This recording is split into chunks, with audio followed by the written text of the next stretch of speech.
এই ভারতবর্ষের সম্মানীয় প্রধানমন্ত্রী মোদিজিকে ধন্যবাদ জানাবো এবং সশ্রদ্ধ প্রণাম জানাবো।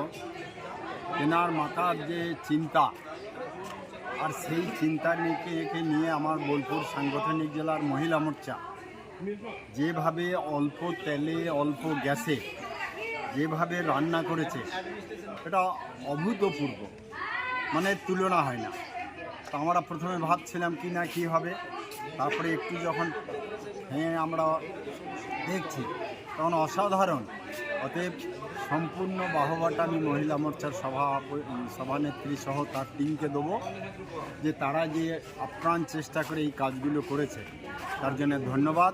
এবং সরকার সবসময় ব্যয়মুখী ব্যয়বহুল যাতে না করেও যে সুস্বাদু খাবার পাওয়া যায়, সুস্বাদু খাবার মেলে, এটা কিন্তু একটা প্রমাণ। তাই আজকের এই আমাদের 12 বছরে মোদী সরকারের সাফল্য ও উন্নয়নের প্রদর্শনীতে আজকে এই ব্যবস্থা করা হয়েছে। তার জন্য আমি বোলপুর সাংগঠনিক জেলা সভাপতি সকলকে ধন্যবাদ।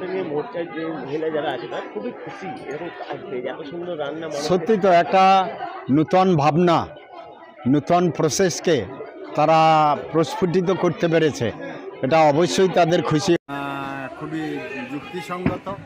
এবং তারা যে এইভাবে পেরেছে একটি কথাতে অল্প তেলে অল্প গ্যাসে যে রান্নাটা করতে পেরেছে, এটা তাদের খুশি হওয়ারই কথা। এবং সত্যি খুশি নয়, প্রত্যেক মানুষ যদি এগুলোকে ফলো করে তাহলে অনেক মানুষ ব্যয়বহুল থেকে কমবে এবং স্বাভাবিক খরচার মাধ্যমে দিনযাপন করতে পারবে, এটা খুব বিশ্বাস করি। বলি যে অল্প তেলে রান্না করে খাওয়াটা হচ্ছে সব থেকে সুস্বাস্থ্যের একটা বিষয়। স্বাস্থ্য ঠিক রাখতে গেলে আমাদের প্রত্যেককেই কম তেলে রান্না করে খেতে হবে। আর তার জন্য আমরা চেষ্টা করেছি যতটা অল্প তেলে রান্না করে কাজ আমরা মানুষকে বোঝাতে পারি এবং দেখাতে পারি। আর কাজটা করে তো যথেষ্ট ভালো লাগছে। আমি আরও সবাইকে, পশ্চিমবঙ্গের রাজ্যবাসী প্রত্যেককে বলবো যে আপনারা যত কম সংখ্যক তেলে রান্না করা যায়, যত কম তেলে রান্না করা যায় এবং যত কম গ্যাসে রান্না করা যায় সেই ব্যবস্থা আপনারা করুন। আমরা তার জন্য কিছু প্রদর্শনী করেছি, যেমন ধরুন স্যুপ করতে আমাদের কোনো তেল লাগে না, খুব অল্প তেলেই রান্না হয়। আমরা কিছু বাটা করেছি, যেমন ঝিঙের ছাল বাটা, কোনো কিছুই ফেলা না, কোনো কিছু ফেলা নেই। ঝিঙের ছালকে আমরা বেটে সেটা আমরা ভাতের সাথে খেতে পারি। আবার অল্প সময়ে ঝিঙে ঘন্ট করা যায়, 10 মিনিটের মধ্যে ঝিঙে ঘন্ট করেছে। সময়টাও খুব ইম্পর্টেন্ট, যে খুব কম সময়ের মধ্যে কম তেলে কম গ্যাসে যেটা আমাদের ভবিষ্যতের জন্য একটা সাশ্রয়ের একটা জায়গা রয়েছে। সেই সাশ্রয়ের দায়িত্ব সবাইকেই কাঁধে তুলে নিতে হবে।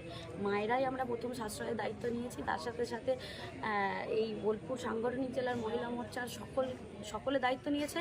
আমরা এর সাথে সাথে চাইবো বোলপুর জেলার সবার দায়িত্ব নিক এবং পুরো রাজ্যের সবাই এই একই কাজ তাদের পরিবারের সাথে করুক এবং তাদের পরিবারের মধ্যে এটা অন্তর্ভুক্ত করুক, এটাই আমাদের চাওয়া। হঠাৎ নয়, বিষয় হচ্ছে আমাদের রাজ্য ঘোষিত প্রোগ্রাম, যে প্রত্যেক মণ্ডলে মণ্ডলে আমাদের কম তেলে কম গ্যাসে রান্নার একটা পরিকল্পনা এবং প্রত্যেক মণ্ডলে মণ্ডলে এই কর্মসূচি ছিল করার জন্য। তো আমরা আজকে যেহেতু আমাদের 3 দিন ধরে আমাদের এই প্রদর্শনী চলছে, তার জন্য রাজ্য থেকে আমাদের বলেছেন যে এই প্রদর্শনীতে মহিলা মোর্চাকে পার্টিসিপেট করার জন্য। তার জন্য আমরা উদ্যোগ নিয়েছি বোলপুর সাংগঠনিক মহিলা মোর্চা, যে আমরা এই প্রদর্শনীতে আমরা কিছু করে বাড়ি থেকে খাবার করে নিয়ে এসে আমরা এই প্রদর্শনীতে পার্টিসিপেট করব। আপনি কি করেছেন?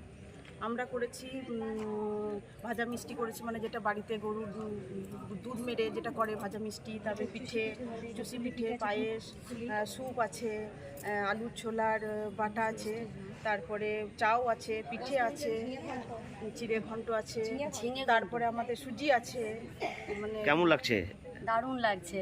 আমরা মোদিজির এই যে সাফল্য, 12 বছরের সাফল্য আমরা এইভাবে পালন করতে পারছি, এটা আমাদের কাছে খুবই সৌভাগ্যের একটা ব্যাপার। তারপরে তো নতুন সরকার এসেছে, আমাদের বিজেপির সরকার, আমাদের সত্যিই খুব ভালো লাগছে। নতুন কিছু আরো করবেন চিন্তা ভাবনা? হ্যাঁ, আগামী দিনে রাজ্য যদি আমাদেরকে আরও যে সমস্ত প্রকল্পগুলো আছে সেইগুলোর যদি উদযাপন করতে দেয়, আমরা আগামী দিনেও এইভাবেই আনন্দ সবার সাথে ভাগ করব।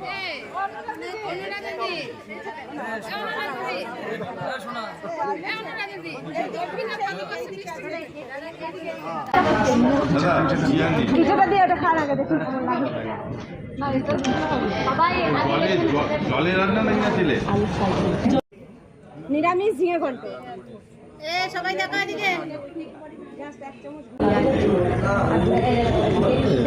বাঙালি আনা কেমন হয়েছে বলবেন? ওই কালো জামটা একটু দিন, খুব হালকা মিষ্টিতে করা আছে। বাড়ি বানাও না দাদা, আমি বানিয়ে নিয়ে এসছি সামনা থেকে। সবাই একটু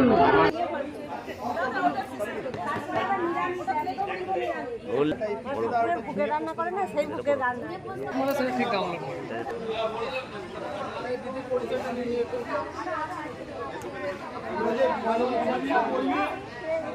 পাপা